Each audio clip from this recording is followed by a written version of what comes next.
Hello friends, welcome back to cinema explainer. ഇന്ന് നമ്മൾ 2025 പുറത്തിറങ്ങിയ കുറ്റം പുതിയത് എന്ന കിടിലൻ ക്രൈം ത്രില്ലർ സിനിമയാണ് കാണാൻ പോകുന്നത്. ഈ സിനിമയുടെ വൺ ലൈൻ എന്താണെന്ന് വെച്ചാൽ, അസിസ്റ്റന്റ് കമ്മീഷണറുടെ മകളായ പ്രീതി പതിവ് പോലെ ജോലിക്ക് പോയ അവൾ രാത്രി വീട്ടിൽ തിരിച്ചെത്തിയില്ല. വണ്ടി റിപ്പയർ ആയതുകൊണ്ട് ഒരു ടാക്സി പിടിച്ച് വീട്ടിലേക്ക് വരാമെന്ന് അച്ഛനെ അറിയിച്ചിരുന്നു. പക്ഷെ ഒരുപാട് സമയമായിട്ടും പ്രീതി വീട്ടിൽ വന്നില്ല. അപ്പോഴാണ് അറിയുന്നത് എസിയുടെ മകളെ ദുരൂഹ സാഹചര്യത്തിൽ കാണാതായിരിക്കുന്നുവെന്ന്. പിന്നീടാണ് ആ വിവരം വരുന്നത്. ആ പെൺകുട്ടി കഷ്ണങ്ങളായി വെട്ടിമുറിക്കപ്പെട്ട് കൊല്ലപ്പെട്ടുവെന്ന്. ഈ കുട്ടിയെ തട്ടിക്കൊണ്ടുപോയത് ആരാണ്? കൊന്നത് ആരാണ്? കൊലപാതകത്തിന്റെ കാരണമെന്ത്? പോലീസ് അന്വേഷണം ആരംഭിച്ചപ്പോൾ ഈ കേസിൽ ഒരുപാട് ട്വിസ്റ്റുകളും ടേണുകളുമാണ് പുറത്തു വരുന്നത്. നമ്മൾ ഒട്ടും പ്രതീക്ഷിക്കാത്ത ട്വിസ്റ്റുകൾ ഈ സിനിമയിലുണ്ട്. സിനിമയിലേക്ക് കടക്കുന്നതിന് മുൻപ് ചാനൽ ഇതുവരെ സബ്സ്ക്രൈബ് ചെയ്തിട്ടില്ലെങ്കിൽ ചാനൽ ഒന്ന് സബ്സ്ക്രൈബ് ചെയ്ത് തൊട്ടടുത്തുള്ള ബെൽ ബട്ടൺ ഒന്ന് അമർത്തിയാൽ നമ്മൾ പുതുതായി അപ്ലോഡ് ചെയ്യുന്ന പുതിയ വീഡിയോസ് നിങ്ങളുടെ അരികിൽ ഉടൻ തന്നെ എത്തുന്നതായിരിക്കും. അപ്പോൾ ടൈം ഒട്ടും വേസ്റ്റ് ചെയ്യാതെ നമുക്ക് സിനിമയിലോട്ട് കടക്കാം. സിനിമയുടെ തുടക്കത്തിൽ തന്നെ ഒരു ACPയെ കാണിക്കുന്നു. ജോലി കഴിഞ്ഞ് അദ്ദേഹം വീട്ടിലേക്ക് വരുന്നു. അദ്ദേഹത്തിന് 2 പെൺമക്കളാണുള്ളത്. ഒരു മകൾ വിദേശത്താണ്. രണ്ടാമത്തെ മകളുടെ പേര് രോഹിണി. ആ രോഹിണി ജോലി കഴിഞ്ഞ് അച്ഛനെ വിളിക്കുന്നു. എന്താ മോളെ ഇത്ര വൈകിയത് എന്ന് അച്ഛൻ ചോദിക്കുന്നു. കുറച്ച് വൈകിപ്പോയി അച്ഛാ, ഞാൻ ഓട്ടോ പിടിച്ചു വന്നോളാം, അച്ഛൻ കിടന്നോളൂ എന്നവൾ പറയുന്നു. ഇല്ല, നീ വന്നിട്ട് അച്ഛൻ ഉറങ്ങാം, നീ വാ മോളെ എന്നൊക്കെ അദ്ദേഹം പറയുന്നു. അടുത്തതായി വിദേശത്തുള്ള ഭാര്യയോട് സംസാരിക്കുന്നു. മൂത്ത മകൾ ഗർഭിണിയാണ്. അവളെ നോക്കാൻ വേണ്ടിയാണ് ഭാര്യ അങ്ങോട്ട് പോയിരിക്കുന്നത്. മകൾ ഇതുവരെ വീട്ടിൽ വന്നില്ലെന്ന് ഭാര്യയോട് പറയുന്നു. നിങ്ങളാണ് അവളെ ഇങ്ങനെ വഷളാക്കുന്നത്. ഇത്ര സമയമായിട്ടും അവൾ വീട്ടിൽ വരാതെ ഇരിക്കുന്നു. നിങ്ങളെങ്കിലും ഒന്ന് ചോദിക്കണ്ടേ എന്നൊക്കെ ഭാര്യ പറയുന്നു. അദ്ദേഹം ഭാര്യയെ സമാധാനിപ്പിക്കുന്നു. ഇപ്പോൾ രാവിലെ ആകുന്നു. അദ്ദേഹം ഉറക്കമുണർന്നു. മകൾ വരുമെന്ന് കാത്തിരുന്ന് അദ്ദേഹം ഉറങ്ങിപ്പോയിരുന്നു. ഇപ്പോൾ മകൾക്ക് കാപ്പിയുമായി മുറിയിലേക്ക് പോകാൻ തയ്യാറെടുക്കുന്നു. മകളുടെ മുറിയിൽ ചെന്ന് നോക്കുമ്പോൾ മകൾ അപ്പോഴും വന്നിട്ടില്ലെന്ന് മനസ്സിലാകുന്നു. എന്താ ഇവൾ ഇതുവരെ വരാത്തത് എന്ന് കരുതി ഫോൺ വിളിക്കുന്നു. എന്നാൽ ഫോൺ സ്വിച്ച് ഓഫ് ആണ്. അദ്ദേഹത്തിന് ചെറുതായി ഭയം തോന്നുന്നു. അദ്ദേഹം ഒരു ACP ആണല്ലോ. ഉടൻ തന്നെ ടീമിനോട് ഈ വിവരം പറയുന്നു. എന്താണ് എവിടെയാണെന്ന് ചെക്ക് ചെയ്യാൻ ആവശ്യപ്പെടുന്നു. അങ്ങനെ ഫോൺ എവിടെയാണ് കട്ടായതെന്ന് ആളുകൾ പരിശോധിച്ചുകൊണ്ടിരിക്കുന്നു. അതേസമയം ആ പ്രദേശത്ത് നിന്നൊരു പരാതി വന്നിട്ടുണ്ട്. എന്താണ് പരാതി എന്ന് നമുക്ക് പോയി നോക്കാം എന്ന് കരുതി ഒരു ടീം വേഗം അവിടേക്ക് പുറപ്പെടുന്നു. ഒരു കുടുംബമാണ് പരാതി വിളിച്ചു പറഞ്ഞത്. എന്താണ് വിഷയമെന്ന് പോലീസ് അന്വേഷിക്കാൻ തുടങ്ങുന്നു. ആ കുടുംബം താമസിക്കുന്ന വീടിന്റെ മുകളിൽ ഗുണ എന്നൊരു ഓട്ടോ ഡ്രൈവർ താമസിക്കുന്നുണ്ട്. ഞങ്ങൾ വരുമ്പോൾ അയാളുടെ ഓട്ടോ യാദൃശ്ചികമായി ശ്രദ്ധിച്ചു. ഓട്ടോയിൽ രക്തക്കറയുണ്ട് സർ. ഞങ്ങൾക്ക് പേടിയായി. ആ ഗുണയെ വീട്ടിലും കാണാനില്ല എന്നൊക്കെ അവർ പറയുന്നു. എന്താണ് നിങ്ങൾ പറയുന്നത് എന്ന് ചോദിച്ച് പോലീസ് ഓട്ടോ പരിശോധിക്കുന്നു. അതെ, രക്തക്കറയുണ്ട്. ഒരു പക്ഷെ ഇയാൾ എന്തെങ്കിലും ചെയ്തോ? കൊലപാതകം വല്ലതും എന്നൊക്കെ പോലീസ് സംശയിക്കുന്നു. അയാളുടെ മുറി തുറന്നു നോക്കാൻ അവർ തീരുമാനിക്കുന്നു. അത് ലോക്ക് ചെയ്തിരിക്കുകയാണ്. ശരി, വാതിൽ തകർത്തിട്ട് കയറാം എന്ന് പറഞ്ഞ് അവർ വാതിൽ തകർത്ത് അകത്ത് കടക്കുന്നു. അവിടെ ആകെ രക്തം താളം കെട്ടിക്കിടക്കുന്നു. അത് കഴുകി കളയാൻ ശ്രമിച്ചതിന്റെ ലക്ഷണങ്ങളുണ്ട്. ശരിക്ക് കഴുകാതെയാണ് ഇവിടുന്ന് പോയിരിക്കുന്നതെന്ന് വ്യക്തം. അപ്പോൾ ആ പെൺകുട്ടിയെ ഇയാൾ കൊന്നോ എന്നവർക്ക് തോന്നുന്നു. അവിടെയുള്ള ബ്ലഡ് സാമ്പിൾ എല്ലാം അവർ ശേഖരിക്കുന്നു. ആ സ്ഥലത്ത് നിന്ന് ചില സാധനങ്ങളും കിട്ടുന്നു. അതെല്ലാം എടുത്ത് താഴെ നിൽക്കുന്ന ACPയെ കാണിക്കുന്നു. ഇതെന്റെ മകളുടെ സാധനങ്ങളാണ് എന്ന് അദ്ദേഹം പറയുന്നു. അപ്പോൾ മകൾ കൊല്ലപ്പെടാൻ സാധ്യതയുണ്ടെന്ന് അദ്ദേഹം കരുതുന്നു. സർ, ബ്ലഡ് ടെസ്റ്റ് ചെയ്ത് നോക്കുന്നത് വരെ നിങ്ങൾ ധൃതി കാണിക്കരുത് എന്ന് ടീം അംഗങ്ങൾ പറയുന്നു. ഇപ്പോൾ ACP ആകെ അപ്സെറ്റ് ആണ്. വണ്ടി എടുക്ക് എന്ന് ഡ്രൈവറോട് പറയുന്നു. ഡ്രൈവർ ഒന്നും മിണ്ടാതെ നിൽക്കുന്നു. നിന്നോടല്ലേ പറഞ്ഞത് വണ്ടി എടുക്കെന്ന് അദ്ദേഹം ദേഷ്യപ്പെടുന്നുണ്ട്. അപ്പോഴും ഡ്രൈവർ അനങ്ങാതെ നിൽക്കുകയാണ്. അപ്പോഴാണ് മനസ്സിലാകുന്നത് അദ്ദേഹം തന്നെയാണ് ഡ്രൈവിംഗ് സീറ്റിൽ ഇരിക്കുന്നത്. നിനക്കെങ്കിലും ഇത് പറഞ്ഞുകൂടായിരുന്നോ? ശരി, വന്ന് വണ്ടി എടുക്ക് എന്ന് പറയുന്നു. അദ്ദേഹം ആകെ തകർന്നിരിക്കുകയാണ്. അതുകൊണ്ടാണ് ഇങ്ങനെ പെരുമാറുന്നത്. ആ വീട്ടിൽ ഗുണ എന്ന ആളല്ലേ താമസിച്ചിരുന്നത്? അയാളെ കുറിച്ച് അന്വേഷിക്കുന്നു. ഗുണയ്ക്ക് ഇറച്ചി വെട്ടുന്ന ജോലിയാണ്. വൈകുന്നേരങ്ങളിൽ ഓട്ടോ ഓടിക്കും. ഇതൊക്കെയാണ് ഹൗസ് ഓണർ പറയുന്നത്. അടുത്ത് മറ്റൊരു റൂമുണ്ടല്ലോ, അത് ആരുടേതാണ് എന്ന് ചോദിക്കുമ്പോൾ അതിൽ വേറൊരു പയ്യനാണ് എന്നവർ പറയുന്നു. ആ പയ്യനോടൊന്ന് ചോദിച്ചു നോക്കാമെന്ന് കരുതി പോലീസ് വാതിലിൽ തട്ടുന്നു. ഉറങ്ങിക്കിടക്കുകയായിരുന്ന പയ്യൻ കുറച്ച് വൈകിയാണ് വരുന്നത്. ആ പയ്യന്റെ പേര് അശോക്. നിന്റെ അടുത്ത മുറിയിലെ ഗുണയെ അവസാനമായി എപ്പോഴാണ് കണ്ടത് എന്ന് ചോദിക്കുന്നു. ഇന്നലെ രാത്രി കണ്ടു എന്ന് അവൻ പറയുന്നുണ്ട്. ഇന്നലെ രാത്രി കണ്ടോ? എന്തെങ്കിലും സംസാരിച്ചോ എന്ന് പോലീസ് ചോദിക്കുന്നു. നാട്ടിലേക്ക് പോവുകയാണെന്ന് പറഞ്ഞു. അത്രേ സംസാരിച്ചുള്ളൂ എന്ന് ആ പയ്യൻ പറയുന്നു. അതിരിക്കട്ടെ, നിന്റെ തലയിൽ എന്താ പറ്റിയത് എന്ന് ചോദിക്കുന്നു. ഇന്നലെ വരുന്ന വഴിയിൽ ഒരു ചെറിയ ആക്സിഡന്റ് പറ്റി എന്ന് അവൻ പറയുന്നു. ശരി, സ്റ്റേഷൻ വരെ ഒന്ന് വാ എന്ന് പറഞ്ഞ് പോലീസ് അവനെ സ്റ്റേഷനിലേക്ക് കൂട്ടിക്കൊണ്ടുവരുന്നു. കൃത്യമായി എന്ത് സംഭവിച്ചു, എവിടെ വെച്ചാണ് ആക്സിഡന്റ് ആയത് എന്നെല്ലാം ചോദിക്കുന്നുണ്ട്. സർ, ഒരു ഡെലിവറി കൊടുത്തിട്ട് വരുന്ന വഴിയായിരുന്നു. അപ്പോൾ വണ്ടി തെന്നി വീണു, തലയിടിച്ചു. അടുത്തുള്ള ക്ലിനിക്കിൽ പോയി ഫസ്റ്റ് എയ്ഡ് ചെയ്തു എന്നൊക്കെ ആ പയ്യൻ പറയുന്നു. ഇവൻ പറയുന്നത് സത്യമാണോ അതോ ഇവനും ഇതിൽ പങ്കുണ്ടോ എന്ന് പോലീസ് സംശയിക്കുന്നു. അവൻ പറയുന്ന എല്ലാ വിവരങ്ങളും അവർ കുറിച്ചെടുക്കുന്നു. ഗുണയെ കൃത്യമായി എപ്പോൾ കണ്ടു എന്ന് ചോദിക്കുന്നു. അവൻ ആ സമയം കൃത്യമായി പറയുന്നുണ്ട്. അവൻ പറഞ്ഞതെല്ലാം ക്രോസ് ചെക്ക് ചെയ്യണമെന്ന് പോലീസ് തീരുമാനിക്കുന്നു. ശരി, നീ കുറച്ചു നേരം ഇവിടെ ഇരിക്കെ, ഞങ്ങൾ വിളിക്കാം, എന്നിട്ട് പോകാം എന്ന് പറഞ്ഞ് അവനെ അവിടെ ഇരുത്തുന്നു. ഇപ്പോൾ അദ്ദേഹം, അതായത് ACP ടീമിനോട് അവൻ പറഞ്ഞതെല്ലാം സത്യമാണോ എന്ന് പരിശോധിക്കൂ എന്ന് പറയുന്നു. ടീം അംഗങ്ങൾ ക്ലിനിക്കിലേക്ക് പോകുന്നു. ഇങ്ങനെ ഒരാൾ വന്നിരുന്നോ എന്ന് ചോദിക്കുന്നു. അടയാളം വെച്ച് പറയാൻ പറ്റില്ല, മറ്റു വല്ല വിവരങ്ങളും ഉണ്ടെങ്കിൽ തരൂ എന്ന് അവർ പറയുന്നു. നിങ്ങൾ CCTV കാണിക്കൂ, ഞങ്ങൾ നോക്കിക്കോളാം എന്ന് പറഞ്ഞ് പോലീസ് CCTV പരിശോധിക്കാൻ തുടങ്ങുന്നു. അതേസമയം ഗുണയെക്കുറിച്ചും അന്വേഷിക്കുന്നു.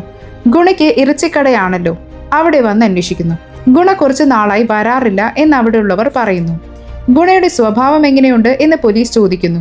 പെണ്ണ് വിഷയത്തിൽ കുറച്ച് വീക്കാണ്, നാട്ടിൽ കുടുംബമൊക്കെയുണ്ട്, അതെല്ലാം വിട്ടാണ് ഇവിടെ ജോലി ചെയ്യുന്നത് എന്നൊക്കെ അവിടെയുള്ളവർ പറയുന്നു.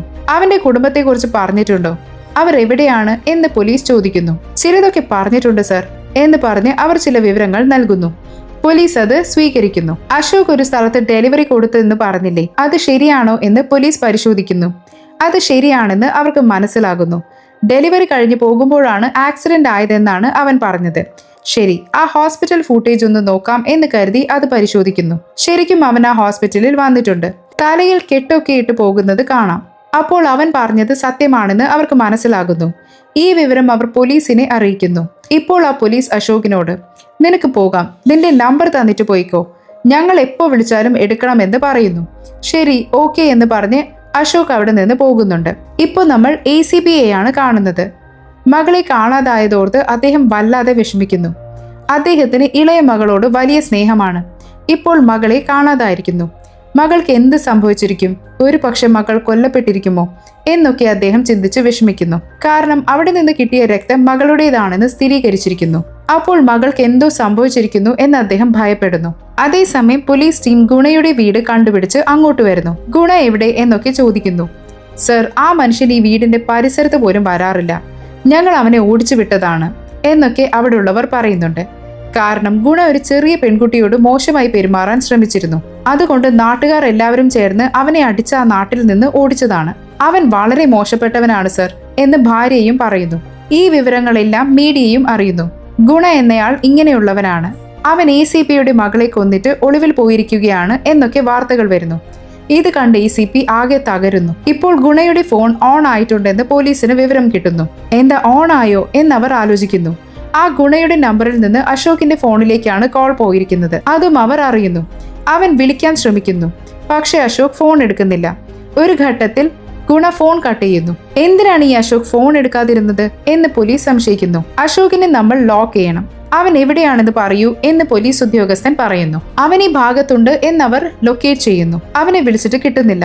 എന്തിനാണ് അവൻ ഫോൺ എടുക്കാത്തത്, അവൻ എന്തോ തെറ്റ് ചെയ്യുന്നുണ്ട് എന്നൊക്കെ അദ്ദേഹം ദേഷ്യപ്പെടുന്നു. ഒരു ഘട്ടത്തിൽ അവനെ ലൈനിൽ കിട്ടുന്നു. അവിടെ തന്നെ നിൽക്ക്, ഞങ്ങൾ വരുന്നു എന്ന് പറയുന്നു. ശരി എന്ന് പറഞ്ഞ് അവനും ആ സ്ഥലത്ത് കാത്തു നിൽക്കുന്നു. കുറച്ച് സമയത്തിനുള്ളിൽ പോലീസ് അവിടേക്ക് വരുന്നു. എന്തിനാണ് ഞാൻ വിളിച്ചപ്പോൾ ഫോൺ എടുക്കാതിരുന്നത് എന്ന് ചോദിക്കുന്നു. സർ, ഞാൻ ഡെലിവറിയിലായിരുന്നു, അതുകൊണ്ടാണ് എടുക്കാഞ്ഞത് എന്ന് അവൻ പറയുന്നുണ്ട്. ഗുണ നിന്നെ വിളിച്ചിരുന്നു, എന്തിനാണ് നീ ഫോൺ എടുക്കാതിരുന്നത് എന്ന് അദ്ദേഹം ചോദിക്കുന്നു. ഞാൻ ഡെലിവറി ചെയ്യുമ്പോൾ സുഹൃത്തുക്കളുടെയും വീട്ടുകാരുടെയും ഒക്കെ കോൾ വരും സർ, അതുകൊണ്ട് ഡെലിവറി സമയത്ത് ഞാൻ കസ്റ്റമർ കോളുകൾ അല്ലാതെ മറ്റൊന്നും എടുക്കാറില്ല എന്നൊക്കെ അവൻ പറയുന്നു. നീ ആ കോൾ എടുത്തിരുന്നെങ്കിൽ ഗുണ നിന്നോട് സംസാരിച്ചേനെ, ഞങ്ങൾക്ക് അവന്റെ ലൊക്കേഷൻ ട്രേസ് ചെയ്യാൻ പറ്റുമായിരുന്നു, എന്തിനാടാ ഇങ്ങനെ ചെയ്തത് എന്നൊക്കെ ചോദിക്കുന്നു. ഇനി ഗുണ നിന്നെ വിളിക്കാൻ സാധ്യതയുണ്ട്. അവൻ വിളിച്ചാൽ സംശയം തോന്നാത്ത രീതിയിൽ അവനോട് സംസാരിക്കണം. ഞങ്ങളെ വിവരം അറിയിക്കുകയും വേണം, മനസ്സിലായോ എന്ന് ചോദിക്കുന്നു. അതെന്തിനാ സർ, ഗുണചേട്ടൻ എന്തെങ്കിലും തെറ്റ് ചെയ്തോ എന്ന് അവൻ ചോദിക്കുന്നു. അതൊന്നും നിനക്കറിയേണ്ട ആവശ്യമില്ല. ഇനി ഗുണ വിളിച്ചാൽ ഞങ്ങളെ അറിയിക്കണം, അല്ലെങ്കിൽ അവനോട് കുറെ നേരം സംസാരിച്ച് പിടിച്ചു നിർത്തണം എന്നൊക്കെ പറഞ്ഞിട്ട് അവർ പോകുന്നു. ആ പയ്യനും ശരി എന്നൊക്കെ പറഞ്ഞ് അവിടുന്ന് പോകുന്നുണ്ട്. ഇപ്പോൾ കമ്മീഷണർക്ക് മീഡിയയുടെ ഭാഗത്ത് നിന്ന് വലിയ സമ്മർദ്ദം ഉണ്ടാകുന്നു. സർ, ഇങ്ങനെ ഒരു സംഭവം നടന്നിട്ട് എപ്പോഴാണ് സർ പ്രതിയെ പിടികൂടുന്നത് എന്നൊക്കെ അവർ ചോദിക്കുന്നു. അദ്ദേഹവും ദേഷ്യത്തിൽ മറുപടി പറയുന്നു. ഇപ്പോൾ ബൈക്കിൽ വന്നുകൊണ്ടിരിക്കുന്ന അശോകിന് തലവേദനിക്കുന്നു. അവൻ ഒരു സൈക്കോയെ പോലെ തല അങ്ങോട്ടും ഇങ്ങോട്ടും ആട്ടുന്നു. പെട്ടെന്ന് നോക്കുമ്പോൾ അവൻ കമ്മീഷണർ ഓഫീസിലേക്കാണ് വരുന്നത്. അവിടെയുള്ള പോലീസുകാരനെ അവൻ അങ്കിൾ എന്ന് വിളിക്കുന്നു. ആരാടാ അങ്കിൾ എന്നാ പോലീസുകാരൻ ദേഷ്യപ്പെടുന്നു. എന്താ കാര്യമെന്ന് ചോദിക്കുന്നു. എനിക്ക് കമ്മീഷണറെ കണ്ട് ഒരു കാര്യം പറയാനുണ്ടെന്ന് അവൻ പറയുന്നു. എന്ത് കാര്യമാണെങ്കിലും ഞങ്ങളോട് പറ എന്നവർ പറയുന്നു. ഞാനൊരു കൊലപാതകം ചെയ്തു എന്നവൻ പറയുന്നുണ്ട്. ഇതൊരു മീഡിയ പ്രവർത്തകൻ കേൾക്കുന്നു. അയാൾ മറ്റു മീഡിയക്കാരെ വിളിക്കാനായി വേഗം ഓടുന്നു. പോലീസുകാർ അവനെ പിടിച്ച് അകത്തേക്ക് കൊണ്ടുപോകുന്നു. ഇപ്പോൾ മീഡിയക്കാർ എല്ലാവരും വന്ന് ആരെയാണ് കൊന്നത്, എന്തിനാണ് കൊന്നത് എന്നൊക്കെ ചോദിച്ചുകൊണ്ടിരിക്കുന്നു. അവൻ ഒന്നും മിണ്ടാതെ അവരെ നോക്കി ചിരിച്ചുകൊണ്ട് നിൽക്കുന്നു. ആളുകൾ അവനെ കമ്മീഷണറുടെ മുന്നിൽ ഇരുത്തുന്നു. നീ ആരെയാണ് കൊന്നത്, ആ പെൺകുട്ടിയുടെ വയസ്സ്, പേരെന്താണ് എന്നൊക്കെ കമ്മീഷണർ ചോദിക്കുന്നു. എനിക്ക് പേരും വയസ്സും ഒന്നും അറിയില്ല, നിങ്ങൾ ഫോട്ടോ കാണിച്ചാൽ ഞാൻ പറയാം എന്ന് അവൻ പറയുന്നു. ഏയ്, കാണാതായവരുടെ ഫോട്ടോകൾ എടുത്തുകൊണ്ടുവരൂ എന്ന് അദ്ദേഹം പറയുന്നു. ആളുകൾ 2-3 പെൺകുട്ടികളുടെ ഫോട്ടോകൾ കൊണ്ടുവന്ന് കാണിക്കുന്നു. അതിൽ രോഹിണിയുടെ ഫോട്ടോ കാണിക്കുമ്പോൾ ഈ പെൺകുട്ടിയെയാണ് ഞാൻ കൊന്നത്, ഫോട്ടോയിൽ വേറെ മാതിരിയാണ്, നേരിൽ കണ്ടപ്പോൾ മോഡേൺ ഡ്രസ്സിലായിരുന്നു എന്നൊക്കെ അവൻ പറയുന്നു. ഏയ്, ഇത് ACPയുടെ മകളാണ് എന്ന് കമ്മീഷണർ പറയുന്നു.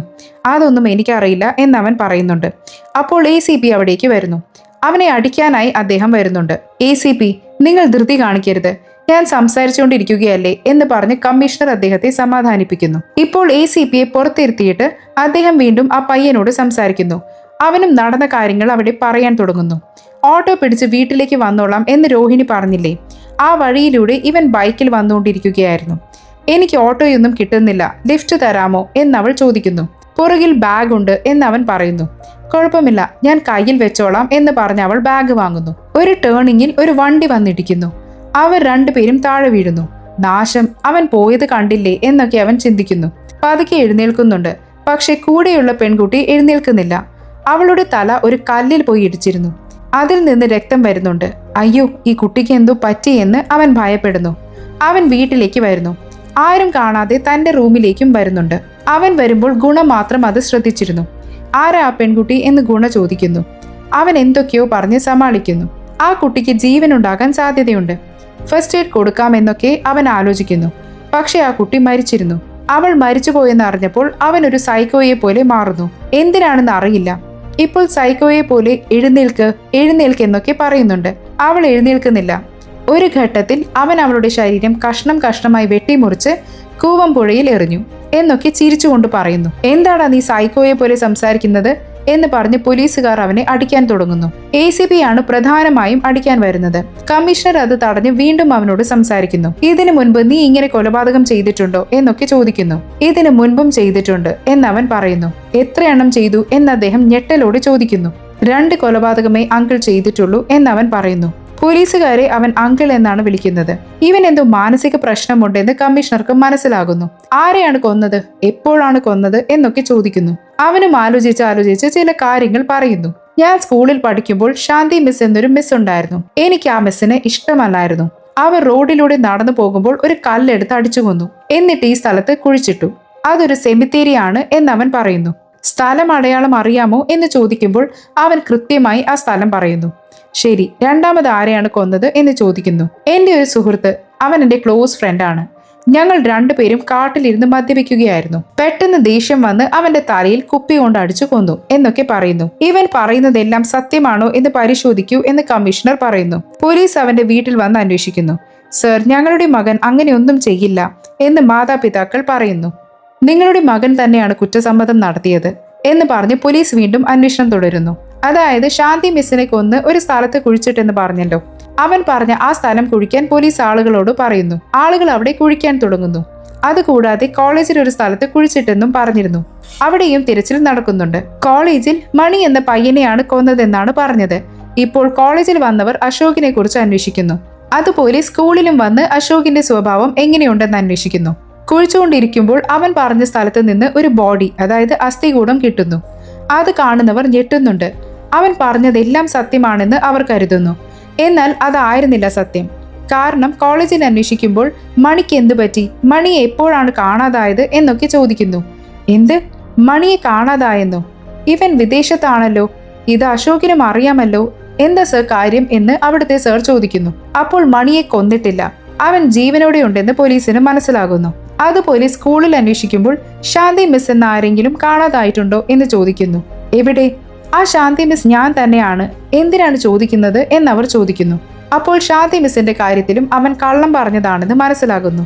അവൻ പറഞ്ഞ രണ്ടുപേരും ജീവനോടെ ഉണ്ടെങ്കിലും അവൻ പറഞ്ഞ സ്ഥലത്ത് നിന്ന് ബോഡി കിട്ടിയല്ലോ, അതുകൊണ്ട് അത് പരിശോധിക്കണമെന്ന് അവർ തീരുമാനിക്കുന്നു. ആ അസ്ഥികൂടം പരിശോധനയ്ക്ക് അയക്കുന്നു.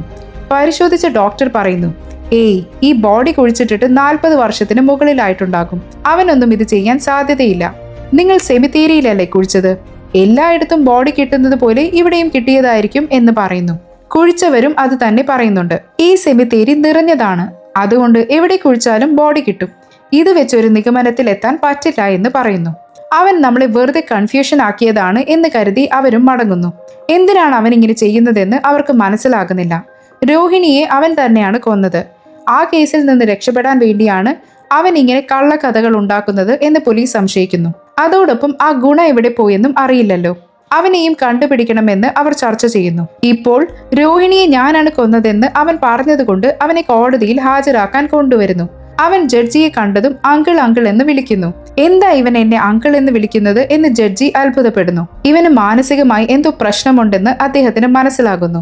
എന്താ ഇവനെ വെച്ച് കേസ് ക്ലോസ് ചെയ്യാൻ നോക്കുകയാണോ എന്ന് അദ്ദേഹം പോലീസിനോട് ദേഷ്യപ്പെടുന്നു. ACP ഒന്നും പറയാതെ ഭാര്യയെ ഇവിടേക്ക് വരുത്തുന്നു. ഇവിടെ വന്നതിന് ശേഷമാണ് നമ്മുടെ മകൾ മരിച്ചുപോയി എന്ന വിവരം അദ്ദേഹം ഭാര്യയോട് പറയുന്നത്. അത് കേട്ട് അവർ അവിടെ തകർന്നു കരയുന്നു. മകൾ കൊല്ലപ്പെട്ടു എന്ന് തന്നെയാണ് അവർ കരുതുന്നത്. രണ്ടുപേരും അവിടെ ഇരുന്ന് കരയുന്നു. അപ്പോഴാണ് അദ്ദേഹത്തിനൊരു കോൾ വരുന്നത്. സർ, നിങ്ങളുടെ മകൾ ജീവനോടെയുണ്ട്, വിരൽ മാത്രം മുറിക്കപ്പെട്ടിട്ടുണ്ട് എന്ന് ആളുകൾ പറയുന്നു. അദ്ദേഹം മകളെ കാണാനായി വരുന്നു. നിങ്ങളുടെ മകൾ ഒരാഴ്ചയിൽ കൂടുതലായി ഭക്ഷണം കഴിച്ചിട്ടില്ല, അതുകൊണ്ടാണ് ഇത്ര വീക്കായിരിക്കുന്നത്, ശ്രദ്ധിച്ചു നോക്കണം എന്നൊക്കെ ഡോക്ടർ പറയുന്നു. മകൾ കണ്ണു തുറക്കുന്നു, പക്ഷെ സംസാരിക്കാൻ പോലും കഴിയുന്നില്ല. നീ സംസാരിക്കാൻ ശ്രമിക്കേണ്ട മോളെ, റെസ്റ്റ് എടുത്തോ എന്ന് പറഞ്ഞ് അച്ഛൻ അവളെ കിടത്തുന്നു. മകളെ എവിടെ നിന്നാണ് കിട്ടിയതെന്ന് അദ്ദേഹം പോലീസിനോട് ചോദിക്കുന്നു. സർ, ഒരു സ്ഥലത്തൊരു ടാങ്ക് ഉണ്ട്, അതിനുള്ളിലാണ് അവൻ ഇട്ടിരുന്നത്. കുറച്ച് പയ്യന്മാർ യാദൃശ്ചികമായി ആ ടാങ്കിന്റെ അടുത്തേക്ക് പോയപ്പോൾ നിങ്ങളുടെ മകൾ അബോധാവസ്ഥയിൽ കിടക്കുന്നത് കണ്ട് പോലീസിൽ വിവരം അറിയിക്കുകയായിരുന്നു. ഗുണയാണോ ഇത് ചെയ്തത് അതോ അശോക് ആണോ എന്നവർ കൺഫ്യൂഷനിലാകുന്നു. ഇപ്പോൾ അടുത്ത ഹിയറിംഗിനായി അവനെ ജഡ്ജിയുടെ മുന്നിൽ കൊണ്ടുവരുന്നു. ആ പെൺകുട്ടിയെയും കാണിക്കുന്നു. ഈ പെൺകുട്ടിയെയാണോ നീ കൊന്നത് എന്ന് ചോദിക്കുന്നു. ഇവനും ഈ പെൺകുട്ടിയെ പോലെ തന്നെയായിരുന്നു, ഇത് തന്നെയാണോ എന്ന് ശരിക്കും അറിയില്ല എന്നൊക്കെ അവൻ പറയുന്നു. എന്താണ് നീ ഇങ്ങനെയൊക്കെ സംസാരിക്കുന്നത് എന്നവർ ദേഷ്യപ്പെടുന്നു. ഇപ്പോൾ ആ പെൺകുട്ടിയോട്, അതായത് രോഹിണിയോട് ചോദിക്കുന്നു. സർ, ഇവനാണ് സർ എന്നെ രക്ഷിച്ചത് എന്നവൾ പറയുന്നു. അപ്പോൾ നിന്നെ കൊല്ലാൻ ശ്രമിച്ചത് ആരാണ് മോളെ എന്ന് പോലീസ് ചോദിക്കുന്നു. വേറെ ഒരു വയസ്സായ ആളാണ് എന്നെ കൊല്ലാൻ ശ്രമിച്ചത് എന്ന് ആ പെൺകുട്ടി പറയുന്നുണ്ട്. ഇതിൽ നിന്ന് ഇവൻ, അതായത് അശോക്, നല്ലവനാണെന്ന് തെളിയുന്നു. ഇവനെ റിലീസ് ചെയ്യൂ എന്ന് പറഞ്ഞ് ജഡ്ജി അവനെ വിട്ടയക്കുന്നു. മാനസികമായി പ്രശ്നമുള്ളത് കൊണ്ട് ട്രീറ്റ്മെന്റ് കൊടുക്കാനും പറയുന്നുണ്ട്. ഇപ്പോൾ ACP മകളെ ഇരുത്തി സംസാരിക്കാൻ തുടങ്ങുന്നു. ഇത് ഒഫീഷ്യൽ കേസ് ആയതുകൊണ്ട് എല്ലാവരുടെയും മുന്നിൽ വെച്ചാണ് മകളോട് സംസാരിക്കുന്നത്. എന്താ മോളെ സംഭവിച്ചത് എന്ന് ചോദിക്കുന്നു. അവളും നടന്ന കാര്യങ്ങൾ പറയാൻ തുടങ്ങുന്നു. അച്ഛനോട് സംസാരിച്ചു കഴിഞ്ഞതിന് ശേഷം ആ വഴിക്ക് ഒരു ഓട്ടോ വന്നിരുന്നു. അതിൽ കയറി പോകാമെന്ന് കരുതി അവൾ ഓട്ടോയിൽ കയറുന്നു. ആ ഓട്ടോ ഡ്രൈവർ ഗുണയായിരുന്നു. വന്നുകൊണ്ടിരിക്കുമ്പോൾ ഓട്ടോ ഒരു സ്ഥലത്ത് വെച്ച് റിപ്പയർ ആയതുപോലെ നിന്നു. കുറച്ചു നേരം വെയിറ്റ് ചെയ്യൂ മാഡം, ശരിയാക്കാമെന്ന് പറഞ്ഞു. അവളും സമ്മതിച്ചു. അങ്ങനെ ശരിയാക്കാനായി പിന്നോട്ട് വന്ന അയാൾ ഒരു വടി കൊണ്ട് അവളുടെ തലയ്ക്കടിക്കുന്നു. അവൾ ബോധം കെട്ട് വീഴുന്നു. ബോധം കെട്ട് അവളെ അയാൾ വീട്ടിലേക്ക് കൊണ്ടുവരുന്നു. അവളോട് മോശമായി പെരുമാറാൻ ശ്രമിക്കുന്നു. വേണ്ട, എന്നെ വിടൂ എന്നൊക്കെ അവൾ കരഞ്ഞു പറയുന്നു. അപ്പോഴാണ് അശോക് ആ വഴി വരുന്നത്. അണ്ണാ, എന്താ ഈ കാണിക്കുന്നത്, അവരെ വിടൂ എന്നൊക്കെ പറഞ്ഞ് അവൻ തടയാൻ ശ്രമിക്കുന്നു. ഇത് നിനക്ക് ആവശ്യമില്ലാത്ത കാര്യമാണ്, നീ പോ എന്ന് ഗുണ പറയുന്നു. അശോക് കേൾക്കാതെ ആ പെൺകുട്ടിയെ രക്ഷിക്കാൻ ശ്രമിക്കുന്നു. അപ്പോൾ ഒരു വടി കൊണ്ട് ഗുണ അശോകിന്റെ തലയിലും അടിക്കുന്നുണ്ട്. രണ്ടുപേരും ബോധം കെട്ടു വീണു. ഇതുവരെയാണ് എനിക്ക് ഓർമ്മ, ഇതിനപ്പുറം എന്ത് സംഭവിച്ചെന്ന് എനിക്കറിയില്ല എന്ന് ആ പെൺകുട്ടി കരഞ്ഞുകൊണ്ട് പറയുന്നു. ഒരു ഘട്ടത്തിൽ അവൾ വീണ്ടും ബോധം കെട്ട് വീഴുന്നു. ഒന്നുമില്ല എന്ന് പറഞ്ഞ് അച്ഛൻ അവളെ സമാധാനിപ്പിക്കുന്നു. അപ്പോൾ ഗുണയാണ് ഇതെല്ലാം ചെയ്തതെന്ന് അവർക്ക് മനസ്സിലാകുന്നു. അപ്പോൾ എന്തിനാണ് അശോക് അങ്ങനെയെല്ലാം സംസാരിച്ചത് എന്നൊരു ചോദ്യം വരുന്നു. അശോകിന് ട്രീറ്റ്മെന്റ് കൊടുക്കുന്ന ഡോക്ടറോട് അവർ സംസാരിക്കുന്നു. അദ്ദേഹം മനസ്സിലാക്കിയ കാര്യങ്ങൾ പറയുന്നുണ്ട്. യഥാർത്ഥത്തിൽ അശോകിന് ചെറുപ്പം മുതലേ ചില മാനസിക പ്രശ്നങ്ങളുണ്ട്. അതിപ്പോൾ പുറത്തു വന്നതാണ്. അവന്റെ തലയിൽ ആഘാതമേറ്റില്ലേ, അതായത് ആക്സിഡന്റിൽ, അതുകൊണ്ടാണ് ഈ പ്രശ്നം പുറത്തു വന്നത്. അതായത് ചിലർക്ക് മനസ്സിൽ എന്തെങ്കിലും ചെയ്യണമെന്ന് തോന്നിക്കൊണ്ടിരിക്കുമല്ലോ, കൊല്ലണം, അടിക്കണം എന്നൊക്കെ. അതെല്ലാം അവന്റെ മനസ്സിലേക്ക് വന്നു. ഞാൻ എന്തോ ക്രൂരമായത് ചെയ്തു എന്നവൻ ചിന്തിച്ചു. അതുകൊണ്ടാണ് അവൻ അങ്ങനെയെല്ലാം പറഞ്ഞത്. ഉദാഹരണത്തിന് ശാന്തി മിസ്സിനോടും അവന് ദേഷ്യം തോന്നിയിട്ടുണ്ടാകാം, പക്ഷെ കൊന്നിട്ടില്ല. കൊന്നുവെന്ന് അവൻ സ്വയം വിശ്വസിച്ചു. അതുപോലെ ആ സുഹൃത്തിനോടും ദേഷ്യം തോന്നി, കൊന്നുവെന്ന് വിശ്വസിച്ചു. അതുകൊണ്ടാണ് നിങ്ങളോട് അങ്ങനെ പറഞ്ഞത്. അതുപോലെ രോഹിണിയെയും താൻ കൊന്നുവെന്ന് അവൻ വിശ്വസിച്ചു, പക്ഷെ അവൻ കൊന്നിട്ടില്ല എന്ന് ഡോക്ടർ പറയുന്നു. ഇതിലൂടെ ആ പയ്യൻ നിരപരാധിയാണെന്ന് തെളിയുന്നുണ്ട്. ഞങ്ങളുടെ മകൻ അങ്ങനെ ചെയ്യില്ല എന്ന് അവന്റെ മാതാപിതാക്കൾ പറഞ്ഞിരുന്നല്ലോ. ഇപ്പോൾ മകൻ പുറത്തു വന്നെന്നറിഞ്ഞ് അവർ സന്തോഷിക്കുന്നു. അവർ ACPയോട് നന്ദി പറഞ്ഞ് അവിടുന്ന് പോകുന്നുണ്ട്. ഇപ്പോൾ രോഹിണി വീട്ടിലിരിക്കുമ്പോൾ അവൾക്കൊരു ഫോൺ കോൾ വരുന്നു. ആരാണെന്ന് കരുതി അവൾ ഫോൺ എടുക്കുന്നു. അപ്പുറത്ത് ഗുണയാണ് സംസാരിക്കുന്നത്. എന്താ, രക്ഷപ്പെട്ടെന്ന് കരുതിയോ? നിന്നെ ഞാൻ വിടില്ല എന്നൊക്കെ അവൻ പറയുന്നു. ജനലിന്റെ അടുത്തു കൂടി പോയി അവളെ ഭയപ്പെടുത്തുന്നു. അവൾ പേടിച്ച് നിലവിളിക്കാൻ തുടങ്ങുന്നു. ഈ സമയം ഗുണയുടെ ഫോൺ ഓൺ ആയിട്ടുണ്ടെന്നും അതിൽ നിന്ന് രോഹിണിയുടെ നമ്പറിലേക്ക് കോൾ പോയിട്ടുണ്ടെന്നും പോലീസിന് മനസ്സിലാകുന്നു. പോലീസ് ഈ വിവരം ACPയെ അറിയിക്കുന്നു. എന്ത്, എന്റെ മകൾക്ക് കോൾ പോയോ എന്ന് പറഞ്ഞ് ACP വേഗത്തിൽ വീട്ടിലേക്ക് വരുന്നു. അദ്ദേഹം വീട്ടിൽ വരുമ്പോൾ മകൾ അമ്മയുടെ മടിയിൽ കിടന്ന് കരയുകയാണ്. അവൻ വീട് വരെ വന്നു, ഞാൻ കണ്ടു എന്നൊക്കെ അവൾ പറയുന്നു. അതെ സർ, സിഗ്നൽ വീടിന്റെ അടുത്ത് കാണിക്കുന്നുണ്ട് എന്ന് ടീം അംഗങ്ങളും പറയുന്നു. അപ്പോൾ മകൾക്ക് ഇവിടെയും സുരക്ഷയില്ലേ എന്ന് അമ്മ ചോദിക്കുന്നു. ഇത് കേട്ട് അദ്ദേഹവും വിഷമിക്കുന്നുണ്ട്. അമ്മയെയും മകളെയും വിദേശത്തേക്ക്, അതായത് മൂത്ത മകളുടെ അടുത്തേക്ക് അയക്കാമെന്ന് അദ്ദേഹം കരുതുന്നു. പക്ഷെ മകൾക്ക് പോകാൻ താല്പര്യമില്ല. അവളുടെ പഠിത്തം, അതായത് ഫിലിം മേക്കിംഗ് കോഴ്സ് ഇവിടെയാണ്. ഞാൻ അതെല്ലാം മിസ് ചെയ്യും അച്ഛാ, പക്ഷെ അവനെ എനിക്ക് പേടിയാണ്. അതുകൊണ്ട് ഞാൻ പോയിട്ട് വരാം എന്ന് അവൾ പറയുന്നു. ഇപ്പോൾ ACP, ഞാൻ അടുത്ത 2 ദിവസം ലീവ് എടുക്കുകയാണ്. അവന്റെ ഫോൺ ഓൺ ആയാൽ മാത്രം എന്നെ അറിയിച്ചാൽ മതി, അല്ലാതെ വിളിക്കരുത് എന്ന് പറയുന്നു. ശരി എന്ന് അവരും സമ്മതിക്കുന്നു. അദ്ദേഹം പുറപ്പെടുന്നുണ്ട്. കുറച്ചു കഴിഞ്ഞ് ടീമിന്റെ കോൾ വരുന്നു. സർ, ആ ഗുണയുടെ ഫോൺ ഒരു സ്ഥലത്ത് ഓൺ ആയിട്ടുണ്ട് എന്ന് പറയുന്നു. ഞാൻ അതിനടുത്താണ് ഉള്ളത്, ഞാൻ വേണമെങ്കിൽ അങ്ങോട്ട് പോകാമെന്ന് അദ്ദേഹം പറയുന്നു. ഞങ്ങളും പിന്നാലെ വരാം എന്ന് ടീം അംഗങ്ങളും പറയുന്നുണ്ട്. ഇപ്പോഴാണ് ഒരു കാര്യം വെളിവാകുന്നത്. ആ ഗുണയുടെ ഫോൺ ഇദ്ദേഹത്തിന്റെ, അതായത് ACPയുടെ കയ്യിലാണുള്ളത്. അതെങ്ങനെ അദ്ദേഹത്തിന്റെ കയ്യിൽ വന്നു എന്നൊരു ഫ്ലാഷ് ബാക്ക് കാണിക്കുന്നു. മകൾ വിഷമത്തോടെ അച്ഛനെ കെട്ടിപ്പിടിച്ചില്ലേ. അതിനുശേഷം ACP പറയുന്നു, നീ നന്നായി അഭിനയിക്കുന്നുണ്ടല്ലോ മോളെ. ഫിലിം മേക്കിംഗ് പഠിക്കുന്ന നീയല്ലേ, ഇത്രയെങ്കിലും അഭിനയിച്ചില്ലെങ്കിൽ എങ്ങനെയാ? നന്നായി അഭിനയിച്ചു, പക്ഷെ അച്ഛൻ കണ്ടുപിടിച്ചു എന്ന് അദ്ദേഹം പറയുന്നു. അവൾ കള്ളം പിടിച്ച പോലെ നിൽക്കുന്നു. എന്തിനാണ് നീ ഇത് ചെയ്തത്? എന്നോട് സത്യം പറ എന്ന് അദ്ദേഹം ചോദിക്കുന്നു. എല്ലാം പറയാമെന്ന് പറഞ്ഞ് അവൾ സത്യം പറയാൻ തുടങ്ങുന്നു. യഥാർത്ഥത്തിൽ അന്ന് അച്ഛനോട് വേഗം വന്നോളാം എന്ന് പറഞ്ഞ് കോൾ കട്ട് ചെയ്തതിനു ശേഷം ആ വഴിക്ക് ബൈക്കിൽ അശോക് വരുന്നു. അവർ സംസാരിക്കുമ്പോഴാണ് അറിയുന്നത് അവർ രണ്ടുപേരും പ്രണയത്തിലാണ്. ഓൺലൈനിൽ പരിചയപ്പെട്ടാണ് അവർ സ്നേഹത്തിലായത്. എനിക്ക് അർജന്റായി റെസ്റ്റ് റൂം ഉപയോഗിക്കണം, നിന്റെ വീട്ടിലേക്ക് കൊണ്ടുപോ എന്നവൾ പറയുന്നു. നിന്റെ വീട് വരെ പിടിച്ചു നിൽക്കാൻ പറ്റില്ലേ, നീ വീട്ടിൽ പോ. ഹൗസ് ഓണർ അറിഞ്ഞാൽ പ്രശ്നമാകും എന്ന് അവൻ പറയുന്നു. അതൊന്നും എനിക്ക് അറിയില്ല, നിന്റെ വീട്ടിലേക്ക് കൊണ്ടുപോ. ഹൗസ് ഓണർ കണ്ടാൽ നമുക്ക് സമാധാനിപ്പിക്കാം എന്ന് അവൾ പറയുന്നു. ശരി എന്ന് പറഞ്ഞ് അവൻ അവളെ വീട്ടിലേക്ക് കൊണ്ടുവരുന്നു. ഹൗസ് ഓണർ ഉറങ്ങിയോ എന്ന് നോക്കിയതിനു ശേഷമാണ് റൂമിലേക്ക് കൊണ്ടുവരുന്നത്. കുറച്ചു നേരം അവർ റൂമിലിരിക്കുന്നു. അതിനുശേഷം അവൾ റെസ്റ്റ് റൂം ഉപയോഗിക്കാൻ പോകുന്നു. ഇതെല്ലാം ഗുണ കാണുന്നുണ്ടായിരുന്നു. ഒരു പെൺകുട്ടി റൂമിലേക്ക് പോകുന്നത് അവൻ ശ്രദ്ധിച്ചിരുന്നു. ഇവനാണ് കൊണ്ടുവന്നതെന്ന് അവൻ കരുതുന്നു. ആ പെൺകുട്ടി ബാത്റൂമിൽ പോയപ്പോൾ അവൻ ക്യാമറ വെച്ച് ഫോട്ടോ എടുക്കുന്നു. അതവൾ കാണുന്നു. എന്തിനാ ഫോട്ടോ എടുത്തത്? ഫോൺ താ എന്ന് പറഞ്ഞ് അവൾ ബഹളം വെക്കുന്നുണ്ട്. പയ്യനും, അതായത് അശോകും, എന്തിനാ ചേട്ടാ ഇങ്ങനെ ചെയ്യുന്നത് എന്ന് ചോദിക്കുന്നു. അതിന് ഗുണ, എന്താടാ വല്ല പെണ്ണിനെയും കൊണ്ടുവന്നതാണോ, എത്രയാ റേറ്റ് എന്നൊക്കെ ചോദിക്കുന്നു. ചേട്ടാ മര്യാദയ്ക്ക് സംസാരിക്കേ, ഇതെന്റെ ലവറാണെന്ന് പറഞ്ഞ് അവൻ ദേഷ്യപ്പെടുന്നു. ആദ്യം ഫോൺ താ, ഫോട്ടോ ഡിലീറ്റ് ചെയ്യണം എന്ന് അവൾ പറയുന്നു. ഫോൺ തരാൻ കഴിയില്ല, നിങ്ങൾ പോകൂ എന്ന് അവൻ പറയുന്നു. തരാൻ പറ്റുമോ ഇല്ലയോ എന്ന് ചോദിച്ച് അവർ അവനുമായി വഴക്കിടുന്നു. ആ വഴക്കിനിടയിൽ അവർ അവനെ തള്ളിയിടുന്നു. ഫോൺ പിടിച്ചു വാങ്ങുന്നുമുണ്ട്. ആ തള്ളലിൽ അവന്റെ തലയൊരിടത്ത് പോയി ഇടിക്കുന്നു. അവർ ഫോട്ടോ എടുത്തിട്ടുണ്ടോ എന്ന് നോക്കുന്നു. പക്ഷെ ഫ്ലാഷ് കാരണം ഫോട്ടോയൊന്നും പതിഞ്ഞിട്ടില്ല. ഭാഗ്യം, ഒന്നും റെക്കോർഡായില്ല എന്നവർ സമാധാനിക്കുന്നു. ഇപ്പോൾ അവർ ഗുണയെ നോക്കുമ്പോൾ അവൻ അനങ്ങാതെ കിടക്കുകയാണ്. തലയിൽ നിന്ന് രക്തം വരുന്നു. അയ്യോ, ഇയാൾ മരിച്ചുപോയോ എന്ന് കരുതി അവർ ശ്വാസം പരിശോധിക്കുന്നു. തീർച്ചയായും അയാൾ മരിച്ചിരിക്കുന്നു എന്ന് മനസ്സിലാക്കുന്നുണ്ട്. അനാവശ്യമായി ഒരു കൊലപാതകം ചെയ്തു പോയല്ലോ എന്നവർ ഭയപ്പെടുന്നു. ഇപ്പോൾ പോലീസിൽ വിവരം അറിയിച്ചാൽ എന്ത് സംഭവിച്ചെന്ന് വ്യക്തമായി പറയേണ്ടി വരും. അത് പ്രശ്നമാകുമെന്ന് അവർ കരുതുന്നു. ആക്സിഡന്റായി സംഭവിച്ചതാണെന്ന് പോലും പറയാൻ പറ്റില്ല. എന്തു ചെയ്യും? ശരി, എന്ത് സംഭവിച്ചാലും ഞാൻ നോക്കിക്കോളാം, നീ ഇവിടെ നിന്ന് പോ എന്ന് അശോക് കാമുകിയോട് പറയുന്നു. പക്ഷെ അവൾക്ക് പോകാൻ മനസ്സ് വരുന്നില്ല. ഇവൻ പിടിക്കപ്പെട്ടാൽ എന്തു ചെയ്യും?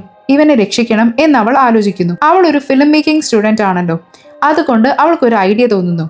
നമുക്ക് ഈ കഥയെ മൊത്തത്തിൽ മാറ്റാമെന്ന് അവൾ പറയുന്നു. അതൊക്കെ നടക്കുമോ എന്ന് അവൻ ചോദിക്കുന്നുണ്ട്. നീ കൃത്യമായി പെർഫോം ചെയ്താൽ നടക്കും എന്നവൾ പറയുന്നു. അതായത് ആ ബോഡി ഡിസ്പോസ് ചെയ്യണം, രക്തമെല്ലാം ക്ലീൻ ചെയ്യണം. എങ്ങനെയാണ് രക്തം വന്നതെന്ന് ചോദിച്ചാൽ അവൾ സ്വന്തം വിരൽ മുറിച്ചതാണ്. ആ രക്തം റൂം മുഴുവൻ അവർ തളിച്ചു. അതുപോലെ ഇവന്റെ, അതായത് അശോകിന്റെ തലയിലും മുറിവുണ്ടാക്കി. പോലീസ് ചോദിച്ചാൽ നീ ഇങ്ങനെ കഥ പറയണം, അതിനുശേഷം പതുക്കെ പതുക്കെ നീ സത്യം, അതായത് അവർ ഉണ്ടാക്കിയ സത്യം പറയണം. ഇങ്ങനെ ചെയ്താൽ കറക്റ്റ് ആയിരിക്കും എന്ന് പറഞ്ഞ് എന്തെല്ലാമാണ് ചെയ്യേണ്ടതെന്ന് അവൾ തന്നെയാണ് പഠിപ്പിച്ചു കൊടുത്തത്. നീ മാനസിക രോഗിയാണെന്ന് എല്ലാവരെയും വിശ്വസിപ്പിക്കണം, അതുപോലെ നീ അഭിനയിക്കണം എന്ന് പറയുന്നു. പോകുമ്പോൾ അവന്റെ ഓട്ടോയിലും കുറച്ച് രക്തം പുരട്ടാം, അത് കണ്ടിട്ടായിരിക്കും പോലീസിൽ വിവരം പോവുക എന്നൊക്കെ അവർ പ്ലാൻ ചെയ്തിരുന്നു. കൃത്യമായ പ്ലാനിങ്ങോടെയാണ് ഇവർ ഇതെല്ലാം ചെയ്തത്. അവളെ ഒരു ടാങ്കിൽ കണ്ടെത്തി എന്ന് പറഞ്ഞില്ലേ, അതും പ്ലാനിങ്ങിന്റെ ഭാഗമായിരുന്നു.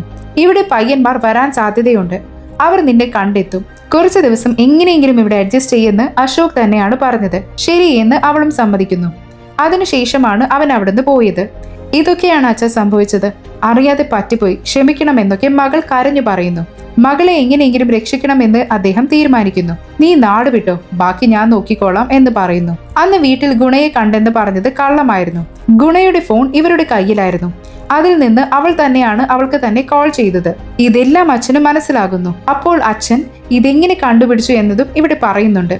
അന്വേഷണത്തിൽ ഗുണ ഒരു ലെഫ്റ്റ് ഹാൻഡർ, അതായത് ഇടം കയ്യനാണെന്ന് മനസ്സിലായിരുന്നു. പക്ഷെ നടന്ന അറ്റാക്ക് എല്ലാം ഒരു റൈറ്റ് ഹാൻഡർ, അതായത് വലം കയ്യൻ ചെയ്തതുപോലെയാണ്. അതെങ്ങനെ ഒരു ലെഫ്റ്റ് ഹാൻഡർക്ക് റൈറ്റ് ഹാൻഡ് അറ്റാക്ക് ചെയ്യാൻ പറ്റും? ഇത് ഗുണയല്ല ചെയ്തത്, മറ്റെന്തോ സംഭവിച്ചിട്ടുണ്ടെന്ന് അദ്ദേഹം ചിന്തിച്ചു. അങ്ങനെ ചിന്തിച്ചപ്പോഴാണ് മകളെ സംശയം തോന്നിയത്. അത് മകളോട് തന്നെ ചോദിച്ച് അദ്ദേഹം സത്യം മനസ്സിലാക്കി. ഇപ്പോൾ പ്രസന്റിൽ ACPയുടെ ടീം ആ നമ്പർ ആക്റ്റീവ് ആയെന്ന് പറഞ്ഞില്ലേ, അത് ഇദ്ദേഹം തന്നെ ആക്റ്റീവ് ആക്കിയതാണ്. ഞാൻ നേരത്തെ ആ സ്പോട്ടിലേക്ക് പോകാമെന്ന് പറഞ്ഞ് അദ്ദേഹം അങ്ങോട്ട് വരുന്നു. ഫോൺ മാത്രം അവിടെ കിട്ടിയതുപോലെ ഒരു ഡ്രാമ കളിക്കുന്നു. അവൻ ഇവിടെ നിന്ന് രക്ഷപ്പെട്ടു പോയി, ഫോൺ മാത്രം ഇവിടെ ഇട്ടിട്ട് പോയി എന്ന് പറഞ്ഞ് പോലീസുകാരെ വിശ്വസിപ്പിക്കുന്നു. ഈ അശോക് ഇപ്പോൾ നാട്ടിലാണ്. മകന് മാനസിക പ്രശ്നമുണ്ടെന്ന് അമ്മ ശരിക്കും വിശ്വസിച്ചിരിക്കുകയാണ്. കണ്ണ, കഴിക്കാൻ വാ എന്ന് അമ്മ വിളിക്കുന്നു. ശരി അമ്മേ, വരാമെന്ന് പറഞ്ഞ് അവനും മാനസിക രോഗിയെ പോലെ അഭിനയിക്കുന്നു. അമ്മ പോയതിനു ശേഷം അവൻ സാധാരണ നിലയിലാകുന്നു. അപ്പോഴാണ് അവന് രോഹിണിയുടെ മെസ്സേജ് വരുന്നത്, എല്ലാ പ്രശ്നവും കഴിഞ്ഞുവെന്ന്. അവനും ലവ് സിംബലൊക്കെ അയക്കുന്നു. സന്തോഷത്തോടെ ഇരിക്കുമ്പോൾ അവനൊരു കോൾ വരുന്നു. ആരുടെ കയ്യിൽ നിന്നാണെന്ന് വെച്ചാൽ ഗുണയുടെ കയ്യിൽ നിന്ന്. എന്താടാ, നിങ്ങൾ സന്തോഷമായിരിക്കുന്നോ എന്ന് ഗുണ ചോദിക്കുന്നു. അവർക്കൊന്ന ഗുണ സംസാരിക്കുന്നു. പ്രേതം വരാൻ പോകുന്നു എന്ന രീതിയിൽ അടുത്ത പാട്ടിന് ഒരു ലീഡ് തന്നുകൊണ്ട് സിനിമ അവസാനിക്കുന്നു. അപ്പോൾ നിങ്ങൾക്ക് എല്ലാവർക്കും ഈ സിനിമ ഇഷ്ടപ്പെട്ടെന്ന് കരുതുന്നു. വീഡിയോ ഇഷ്ടപ്പെട്ടെങ്കിൽ ലൈക്ക് ചെയ്യുക, ചാനൽ സബ്സ്ക്രൈബ് ചെയ്യുക. മറ്റൊരു വീഡിയോയുമായി കാണുന്നത് വരെ ഗുഡ് ബൈ.